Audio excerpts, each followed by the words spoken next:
E a Conab elevou a sua expectativa de produção de açúcar no centro-sul do Brasil.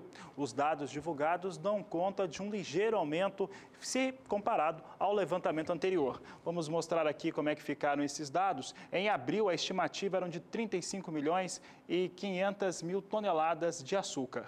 Em agosto, sobe para 36 milhões e 90 mil toneladas. É importante lembrar que a temporada 16-17 contou com uma produção de açúcar de 35 milhões 580 mil toneladas, o que representa para a safra atual uma alta de 1,4%. Um outro dado importante é a moagem de cana-de-açúcar no centro-sul do Brasil. De acordo com os números da Conab, ela deve atingir 597 milhões 130 mil toneladas na temporada 17-18. Acompanhem comigo. Trazendo aqui os dados, nós vemos que em abril a estimativa era de 598 milhões e 40 mil toneladas. Em agosto, 597 milhões 130 mil toneladas. Portanto, há um recuo na expectativa de moagem de cana-de-açúcar. Também dá conta, como a produção de açúcar é estimada maior no Centro-Sul, que é uma safra mais açucareira do que a alcooleira.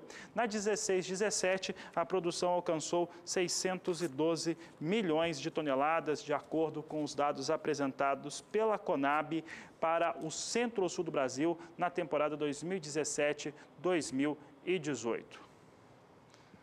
O assunto segue sendo cana-de-açúcar, porque agora a gente vai falar a respeito das chuvas sobre o centro-sul do Brasil, sobre os canaviais e como que eles podem trazer algum tipo de benefício para o solo e para as plantas. Quem fala a respeito do assunto é Juliana Rezende.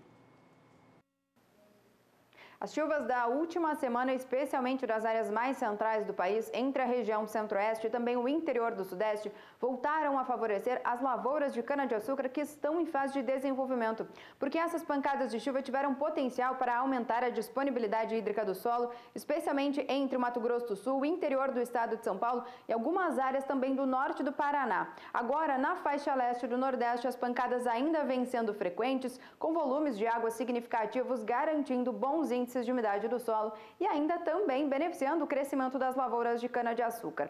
Durante os próximos 5 dias, as instabilidades agora das áreas mais centrais do país perderam intensidade e quem passa a atuar é uma massa de ar mais seco, garantindo tempo firme em grande parte do interior do país, ainda também se espalhando para o interior tanto do Nordeste como também da região Norte. As chuvas somente seguem frequentes na faixa leste nordestina. O volume de água ainda não deve ser muito expressivo, fica de 5 até 15 milímetros. Mas essas pancadas de chuva, mesmo que de fraca intensidade, ainda seguem favorecendo a manutenção da boa disponibilidade hídrica no solo. Durante o segundo período, pouca coisa muda em grande parte das áreas produtoras de cana-de-açúcar do país. A tendência ainda será de tempo mais seco no interior do Brasil e pancadas de chuvas frequentes na costa leste nordestina. As chuvas perdem cada vez mais intensidade, especialmente nas áreas litorâneas do Nordeste. O acumulado dessa vez não passa de 5 milímetros. Durante o terceiro período, os primeiros dias do mês de setembro devem ser marcados ainda por tempo mais seco entre o interior do Sudeste e também algumas áreas do Centro-Oeste,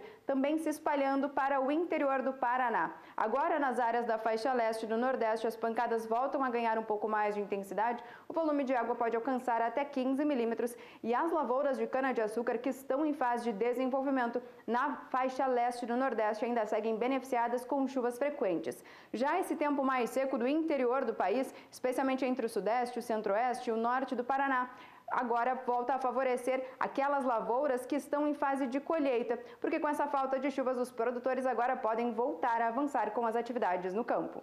Daqui a pouco eu volto com mais previsão do tempo.